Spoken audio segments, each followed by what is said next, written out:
Okay guys, like to preface this video with spoiler warning. Watch at your own risk if you haven't played or seen the game, and thanks for listening ahead of time. Hey guys, it's me, Mr250, and welcome to what I'm going to be calling Mr250's Thoughts on 999, and the conversion of 999 from a game to a novel. So this is going to incorporate some of my ideas about 999 and what I thought was good and bad about turning it into a novel. And this will probably have plenty of video cuts for me trying to get my thoughts together. But we're going to start first with my thoughts on the game as a whole, 999, and my problems with it, or lack of. So my biggest problem with 999 was the fact that when you learn that Akane is Zero, and that, you know, she set up this whole game to get us to come into this room, we don't get to see her anymore. And we never get to see her side of the story. We don't know from anyone else that Akane is Zero, but from Santa. And to me, that almost sounds like Santa could be lying. You know, it might not, she might not actually be Zero. She might just be working with him. But she might not actually be Zero. So there's an idea. Second problem, and it was just a small translating problem, so it's not the biggest problem, but it's still a bit of a problem, is that whenever, at the ending, when you have them talking about the 9 door, the final 9 door actually being a Q door, well, they have it so that Zero says it, but in the original time, Zero never actually said it. Junpei read it off of a card he had had. So there's a little bit of a little bit of issues with that. It should have been right, and I looked it up. In Japanese, the reason that it's correct in Japanese is that, and they never had him read it off a card, Zero just said it to him directly, was that in Japanese, the word 9 is Q. Sorry, lost my train of thought. Which, 9 is Q. So if he says, the way out is Q, he's saying the way out is 9. You know, the door to get out is 9. But at the same time, in English, 9, or in same time, in Japanese, the 9 is the English number, or the English letter for Q. So in Japanese, that made a lot of sense. But in English, it doesn't make so much sense, so they had to add a card, and then they forgot to add the card when it was being resaid towards the end. So, small issue with that, but there wasn't anything wrong with it. They just did a little translation error. And that's the ending. For the most part, I really enjoyed 999. That's the ending of my issues with it. Now we're going to go on to my thoughts on the novel, and this is going to take a lot longer. Okay, so on to the novel, which, to clear up confusion, I will be referring to the novel when I'm talking about the iPhone and iPad versions of 999. And this is the version of the game where they removed the puzzles and everything was on a single screen rather than dual screens. So, my thoughts on that are that I thought the puzzles were, you know, one of the most important things. So removing them seemed like it was removing an important part of the story. And while at the end of the game the puzzles weren't the thing that mattered, it was putting people in danger to get them to make this morphogenic field. At the same time, I feel like in terms of just the gameplay, the puzzles were an important part of the, you know, the whole story. And I personally enjoyed the puzzles. I enjoyed working with my brain.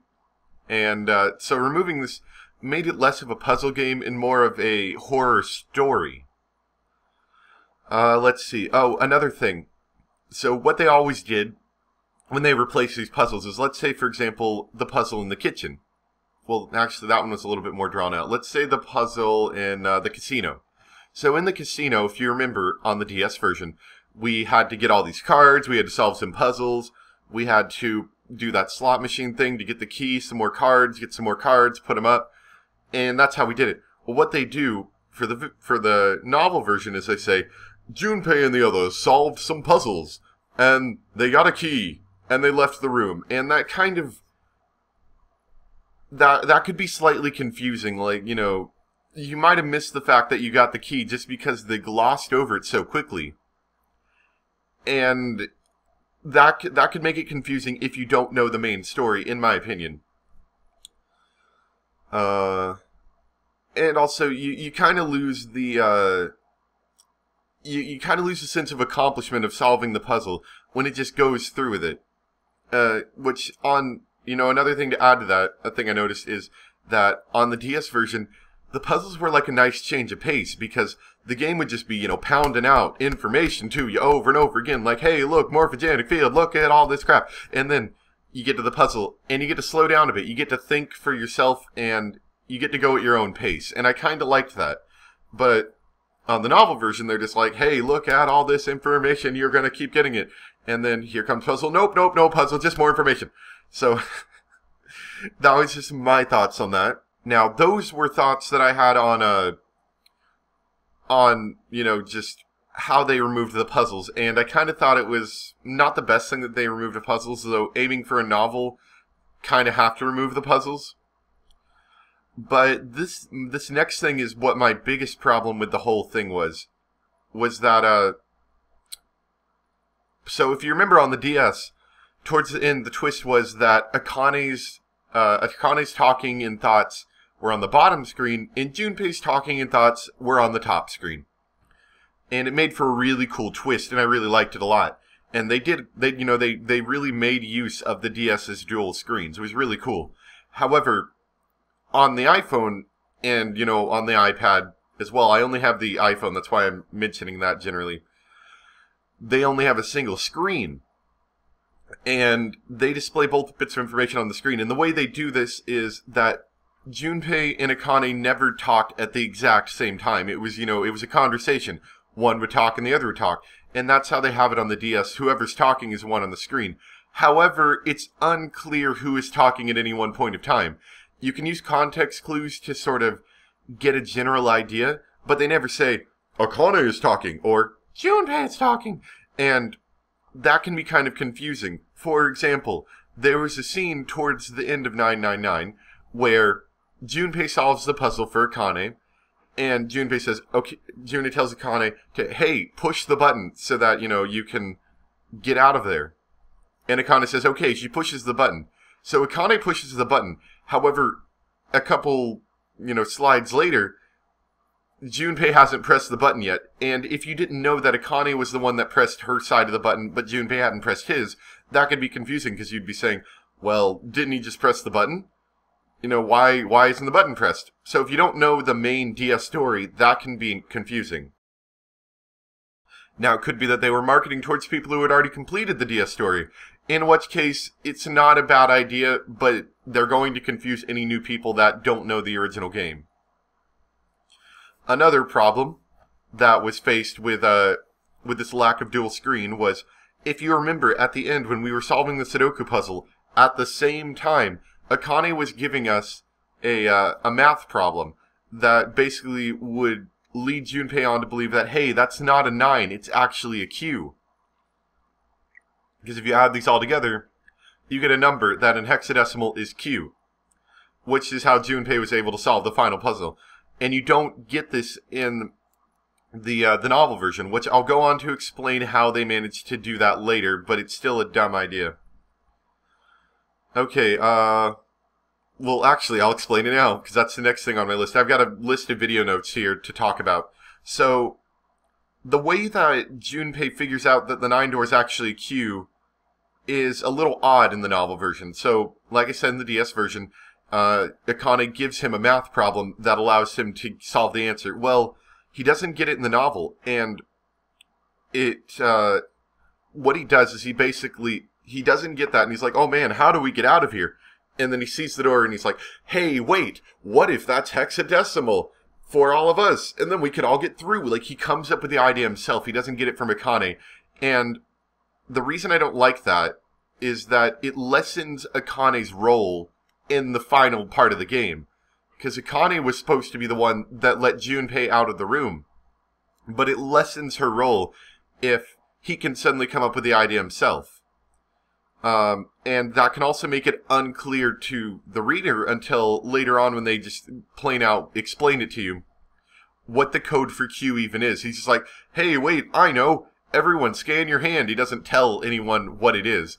And you're supposed to have gotten that from Akane, but because you didn't, the reader themselves doesn't understand it. And a similar thing happens at the beginning of the game, where Junpei suddenly comes up with the idea that he's supposed to use digital roots without even being told. For example, in the DS version, you open up the file screen and it says, do this to do digital roots, do that to do digital roots. And he's like, well, maybe I need to use digital roots. Well, the file system doesn't exist in the novel version, I'm sorry. And Junpei basically says, hey, wait, what if this is like digital roots? Which, in my opinion, I don't think digital roots are very common in the population of normal individuals. It's not a hard thing to learn, but it just doesn't have a whole lot of practical uses. I know it does have some, but it doesn't have a ton. So I'm thinking the idea that Junpei would suddenly just come up with the idea that, hey, digital root, is a little unlikely. So I didn't like that he just comes up with these ideas. Another thing about the novel is that the music sometimes loops oddly, which is just a small point, but I do like music. So the fact that it loops oddly, and by loops oddly I mean the track will end, there'll be about a second period of waiting, and then the track will begin again. It isn't a solid loop. Seamless loop. Which can be a little distracting. But I've hammered on it enough. Let me tell you some of the things that I did like about some things I liked and some things I felt neutral about the conversion to the novel. So, as a whole, it was nearly seamless. They used almost all of the same text, barring removing the puzzles and Junpei coming up with ideas. Everything else was more or less the same text, which is really good, because a lot of it was really important, and a lot of it was really good text. So like I said, they removed the puzzles. Now, let's say you liked the story, but you just didn't care for the puzzles. You're not a puzzle person, but you like the story.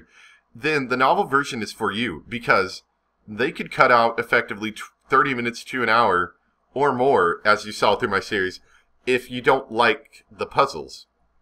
So there's that, if the puzzles aren't your thing. The choices, such as picking up the 4-leaf clover from Santa, or in the freezer, learning about Ice 9. In the DS version, you could have the option of learning them or not learning them, and that would usually lead to a bad or a good ending, comparatively.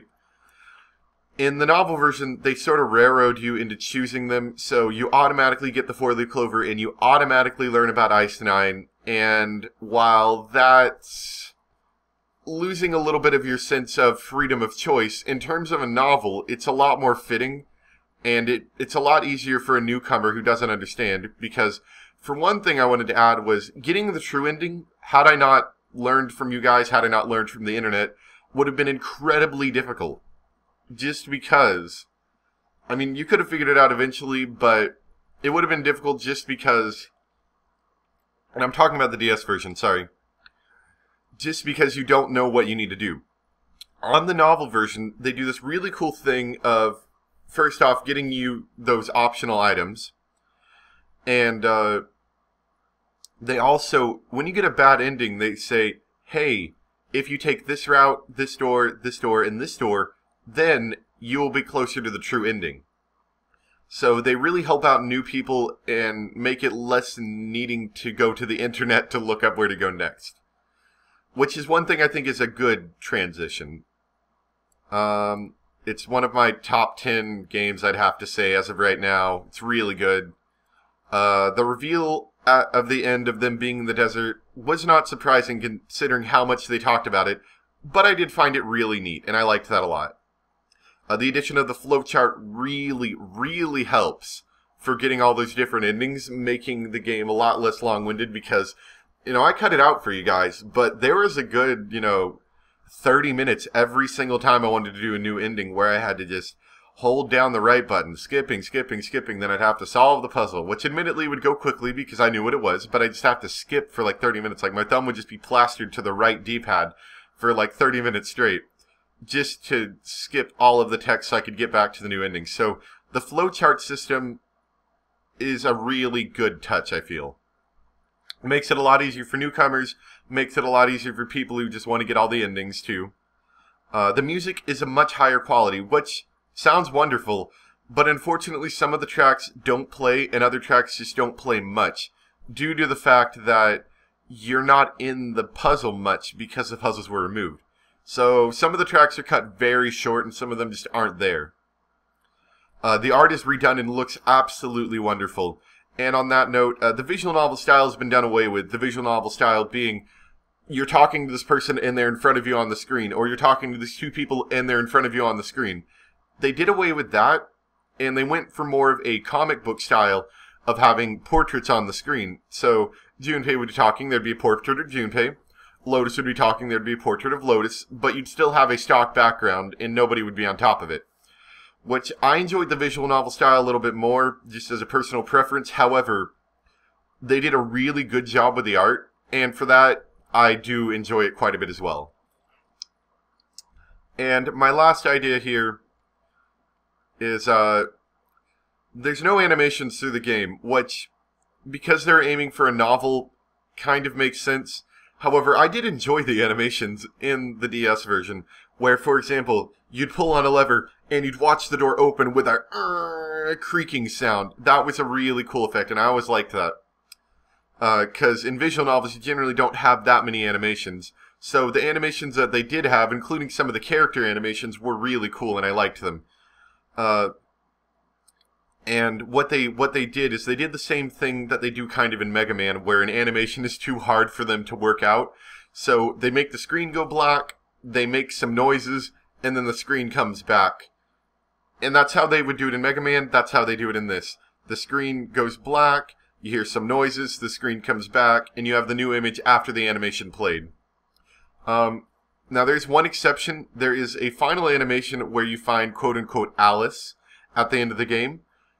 And it's a very short animation. It looks a lot better than it did on the DS.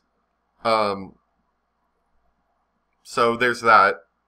And that's really all I have. Feel free in the comments to give me ideas. But as for now, 999 is over. I played through all of the DS version. I played through all of the novel version on the iPhone. And I plan on playing the second game at some point. I do really want to play it, though the only thing holding me back currently, because I do have a friend who would let me borrow it, you know, if I so choose. The only thing holding me back is that I want to be able to buy my own 3DS and my own 3DS capture card, because I'd like to Let's Play it. So I plan on waiting at least for a while until either I can't wait any longer, or until the prices for the capture cards go down, and possibly the 3DSs themselves. So I'm waiting for right now. I'm going to close the playlist because it's over. I'll add this to the playlist as a final thing. Thank you for listening, by the way, and thanks for everyone who gave information. I really appreciate all of it. Every single comment, I read all of them. I really enjoy all of the information you guys give me, all of the help you guys give me, and all of the conversation I have, because that's one of the big things that I wanted when doing a Let's Play channel, was that I wanted to have conversation with people. And I'm finally starting to get to the point where I have a large enough subscriber base and a large enough viewer base where I can actually do that. So I really appreciate all of you guys watching, and still read the comments.